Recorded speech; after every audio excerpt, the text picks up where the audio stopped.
Yo, what's going on, everyone, and welcome back to another YouTube video with your host Kenkukun. And today we got another Destiny 2 Trials training video. Now, these first couple of clips I'm going to show you, this is where Yeyo takes his big fat L.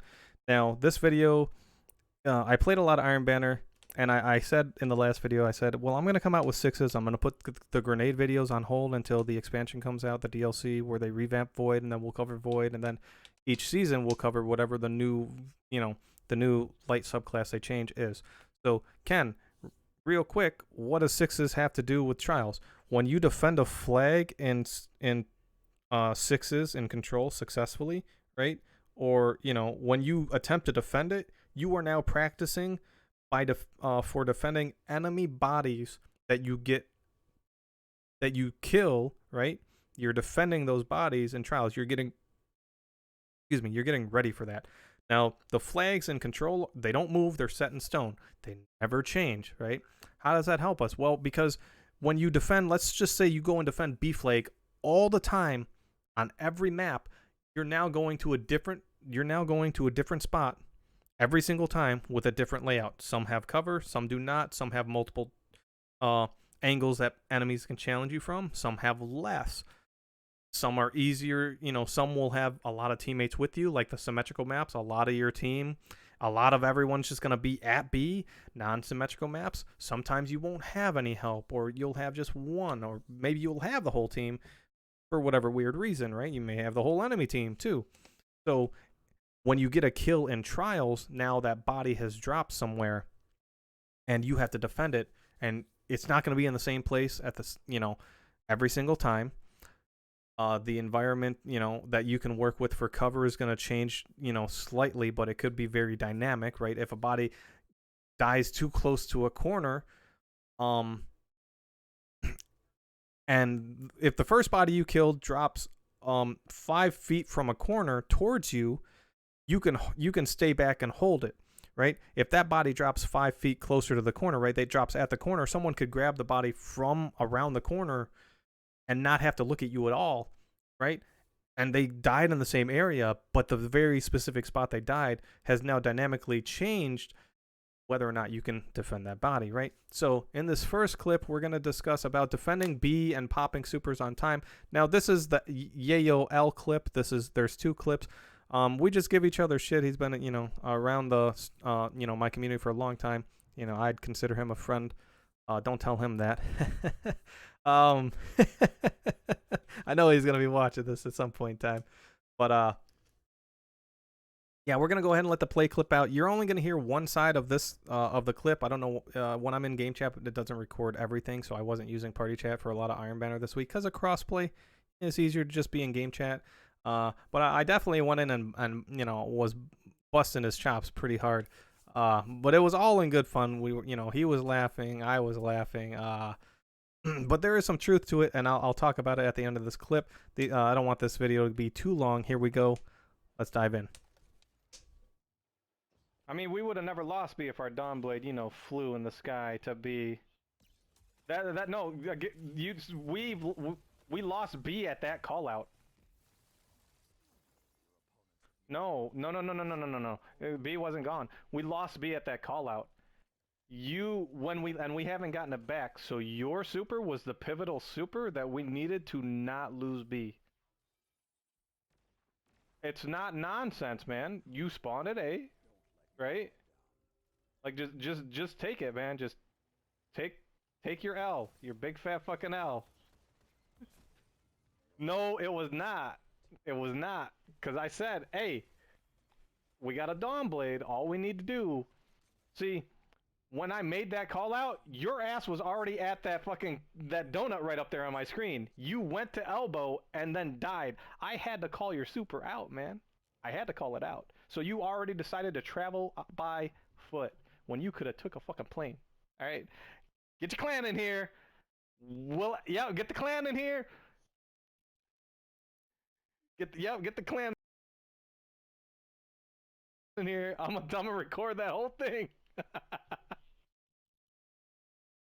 I apologize. I meant to put that on full screen. I've re-recorded this like 5 times. I really don't want to start again, so please bear with me. We'll keep it in full screen for the rest of the clips. But yeah, so this is where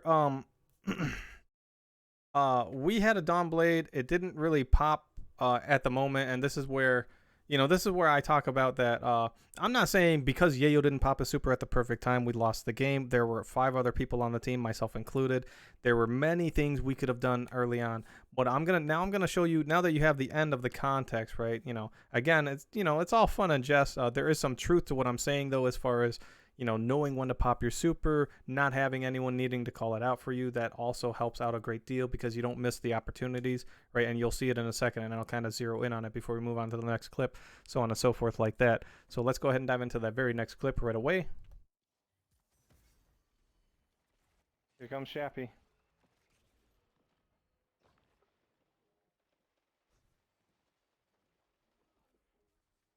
Did your well die?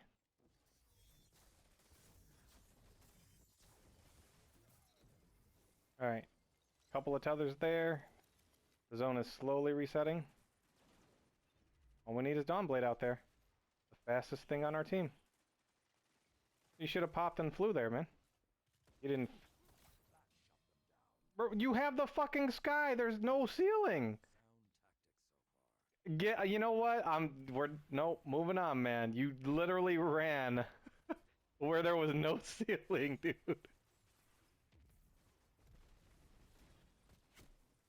I cannot believe what I just heard. Needed an angle. Heaven's not an option for this Dawnblade. You spawn down low inside?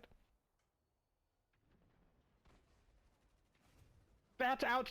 Next time you're in A flag, look up and take a screenshot. That way I can kick you out of the fucking chat today. Nope, no. And then call your clan in here so we can all laugh at you. All right. Where's your clan at? Nah, A. You look up. You spawn at A and you look up. There ain't nothing but blue skies, man. I'm telling you, get your clan in here. Get your clan in here. Where's your clan?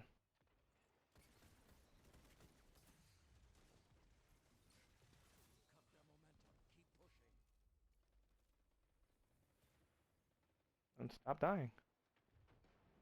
Stop letting ceilings hold you back.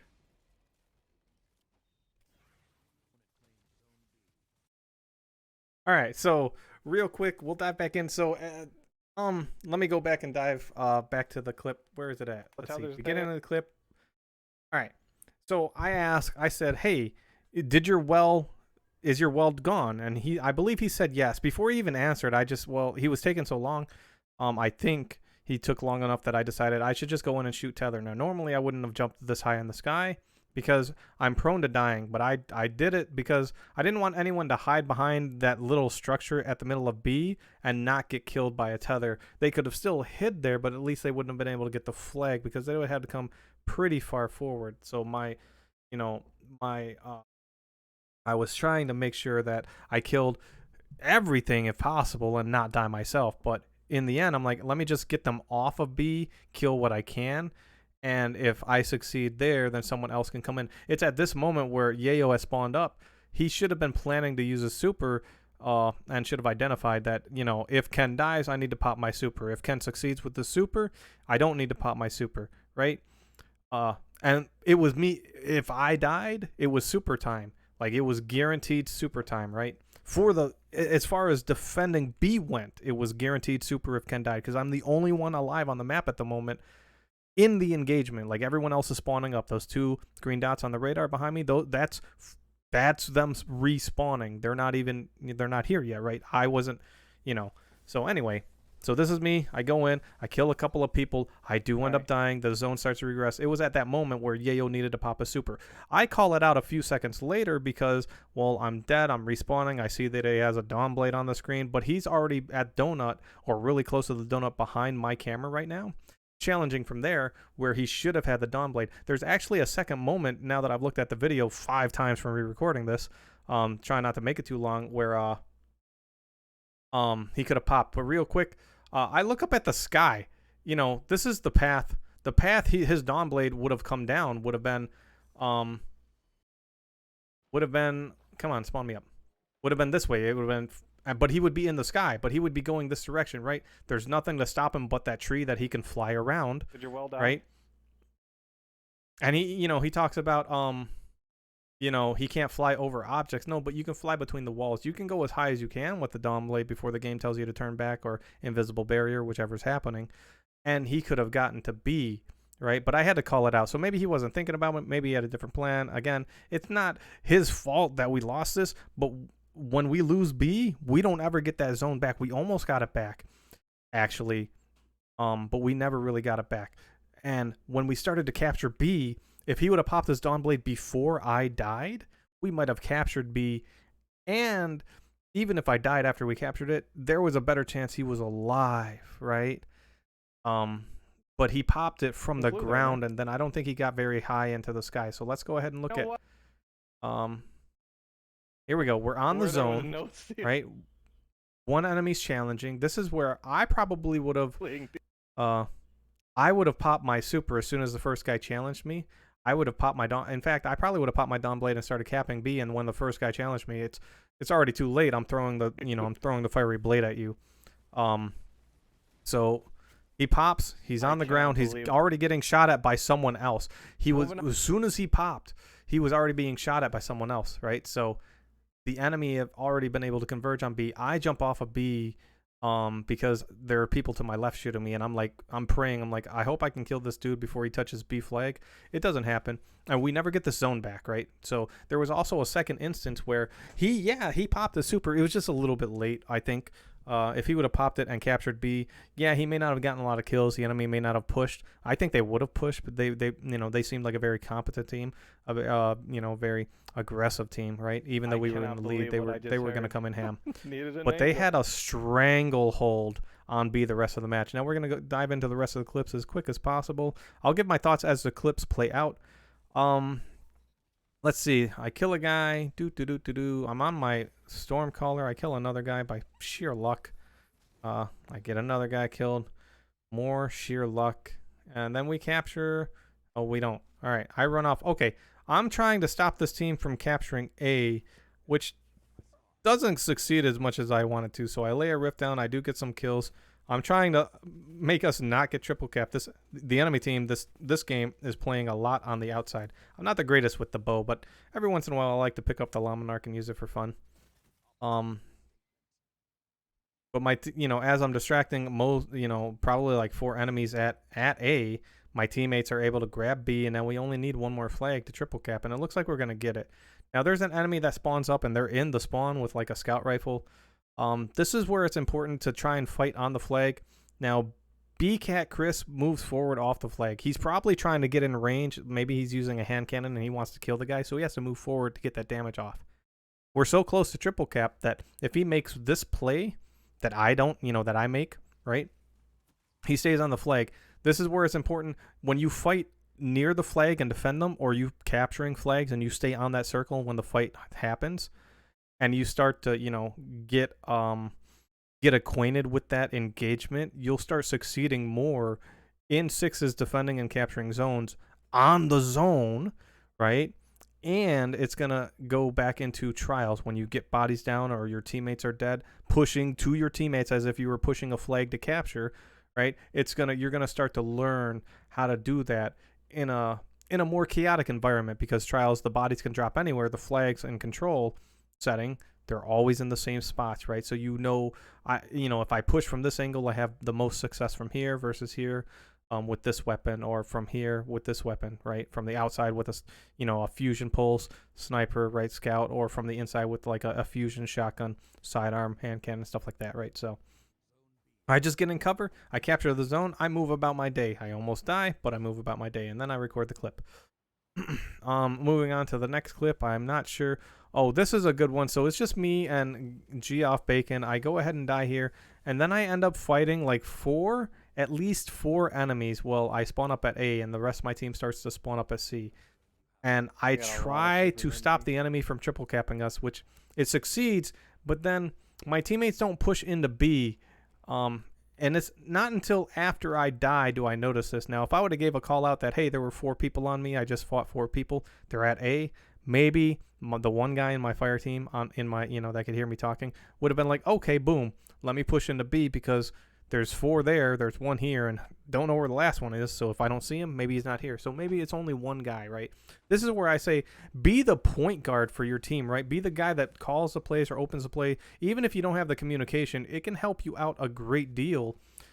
Just to see, lead by example is big. So that's 1 guy dead, 1 guy on flag, 1 guy ran by, 1 guy dead, 1 on flag, 1 ran by, and 1 on sniping me. That's 4. Bacon. Come on, be the aggressive. Like, show your teammates not to be pussies, man. There's like 1 guy and you got 2 people around you. Be the fucking guy that runs in first. Like yeah. Damn. Yeah. So.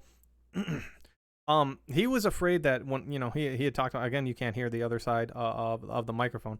He said he was afraid that if he pushed, the teammates were going to follow him into the grenade, which is understandable. But it's 1 guy, and we want to take control of the middle, right? So if I would have said, hey, I just fought 4 people at A, that's a 1 in front of you, right? Or it would have, hopefully it would have clicked before I even seen it was a 1. It was, all right, there's 4 on me, and then I die, and then he's like, okay, so there's 1 in front of me, let's go. And he pushes no matter what the other 2 people next to him do. He pushes and they follow suit, right? They're like, yo, this guy knows what he's doing. Maybe he trades and the teammates push in. Maybe he just deals a little damage and dies on the team. Maybe he just dies and does nothing. But the grenade's out of the way and, his teammates might follow through. Or they might be scared, well, he died, I'm not pushing in there, Who knows? But if you start showing the leadership qualities, people will follow that. Why? They'll be, wow, this guy's playing really well, right? From any age group, and they're going to push in with it, right? Especially younger kids that are more impressionable. And if they don't have that skill or that, that craziness, right? They just go in, I'm just going in, because that's how they play the game. They just go in. Or, some other people, older people, right? And adults, they'll be like, well, they may not have that confidence to push in, but when you show those leadership qualities and you become the point guard of the team, people will start to follow suit. Even if it fails, eventually it'll be a team success. It won't be just you pushing angles. Now you're going to identify, make quick thinking decisions on the fly, and now you're going to be able to, with proper call outs, right? That was a lack on my part. I didn't give the call out that there was 4 guys on me at A, leading to 1 guy on them, and then the other guy, who knows, he could have been on A too. I just could not confirm with my own eyes that there was a 5th guy there. They could have been making the play to get in the B, right? Here's another clip. This is where I, another fight from the zone. Why you waiting? Drop it on the flag, dude. This is where I call out for as well to get dropped. Okay. Even though we're locked out of the zones, and we make a good play. We kill a sentinel here. We kill another guy. I mean, it's a minute, less than a minute before we win the match, so it's not a big deal, But it's, once again, when you're playing in 6's and you play as if you're playing trials, it's going to be, once you get in trials, it's second nature, right? If you sit there and practice for the championship match in a sports game, right? Once you hit the court in basketball, it's going to be second nature to hit those shots, right? Under pressure. Especially when you play under that pressure more.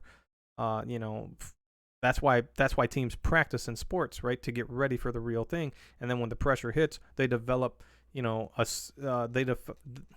don't even know how to say it, but they're ready to play under that pressure, right?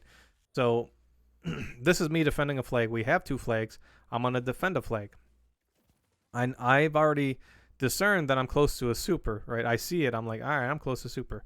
I go around to kill the guy that I made weak, and lucky me, 1, 2, 3 little ducks all in a row for me, and then I die. All right, so that's 4 and that's 5. That's 5 enemies. So I killed 4 people and died, right? And then a 5th guy died. When I spawn up, 4 out of 5 enemies are going to be respawning at the same spot, probably coming to C. I see 1 teammate die.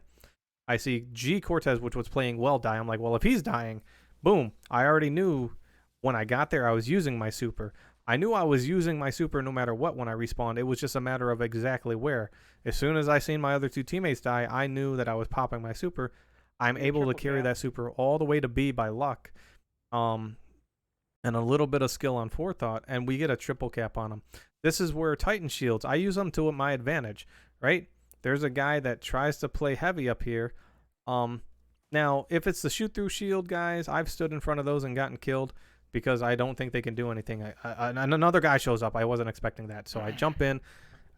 And because the shield's up, like he can't shoot at me. Granted, anyone else on the map, me running across, could shoot at me, but it's, you know, a quick decision in trials. There's less people you have to worry about. So there are a lot more opportunities to make a good play off of an enemy Titan shield. Instead of destroying it, it can help you. You'll see, I got a clip of that later where I use an enemy shield to stop us from getting to help us get a triple cap by defending one of the flags, right? I get on the flag no matter what, right? And I defend the flag. So defending those flags are very, very helpful. This was a very interesting engagement right there. They decided to jump back. I actually felt like I was doing pretty good with the bow the day I was playing these games. I'm playing with so many different weapons recently. Bro, I read you like a book, baby. I did read him like a book. I seen it on the radar, and when the other dude took cover, I'm like, all right, this guy's gonna push. Yeah. If you want to come play some Smash, I'm just giving you a heads up. Me and Mojo are gonna do Smash. We gotta do from one of my subathon goals. All right, let me see if I can get to the clip, because I don't want to, you know, sit here and waste too much time. Oh, the grenade! Boom! I almost skipped that. All right, when people take cover, so when you can now, some enemies are gonna be very, very skilled, and they're gonna take cover briefly and then re-challenge. I'm full life, so I'm hoping I can get the grenade off in time. But I hop up. Now, why do I hop up? So I can throw the grenade at a downward angle, but get it the distance I want. I don't want to overthrow it. If I would have stayed on the ground, there was a chance I overthrow the grenade. I want that grenade to get that enemy out of cover, which he's already had a mind to move out of cover too. But that's a good grenade. There's a lot of times where I will just do a little hop and then toss my grenade. All right, let's see what's happening here. Oh, here's another good nade, I guess. Well, like that, I think the whole enemy team died right there. Not to my nade, just at that spot. I get to B. I don't know what's going on. Don't know what's going on. Waiting, I'm waiting. This is a map where I like to sit on B and defend it all the time. I think this is just... Is this a clip of me just sitting here defending the zone forever? Which we won't play the whole clip if it is. But yeah, I definitely defend. There's multiple angles to come from. I just, you know, when a flag gets captured, I'm like, all right. Wherever my teammates are not at, that's where the enemy's at. Unless my teammates are dying. So, you know. Here come some enemies. I put a grenade there because I was going to jump up and look this way. I don't want the dude to walk through the door and start shooting me. So I put a grenade there to stop that. I come forward trying to stop them from getting heavy if possible.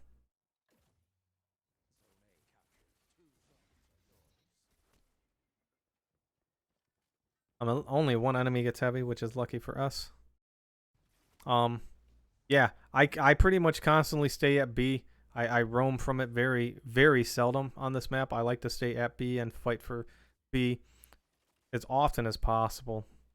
And it works out well. Yeah, so defending the zone, and that's all I did that game. Let's see if the scoreboard's up anywhere. We end up winning, I believe. Yeah, we end up winning. Let me see. Where's that? Oh, okay. Scoreboard. Let's see.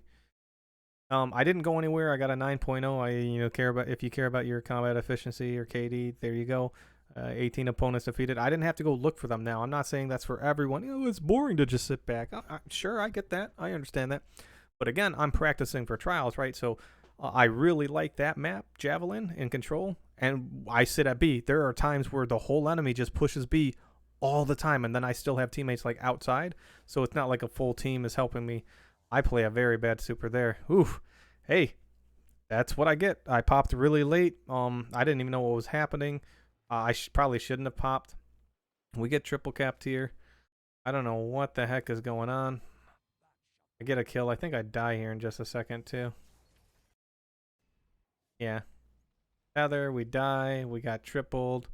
I'm not even sure what this clip is about. Yeah, I don't even know. Oh, where's... There was another Titan Shield play where I'm so sad. It was I jumped on the B and used it for cover, but hopefully I'll find the clip again later. But yeah, this is maybe I recorded this because I played my super so bad and I'm like, well, let me go ahead and record this. Guys, don't play supers really bad. Like yeah,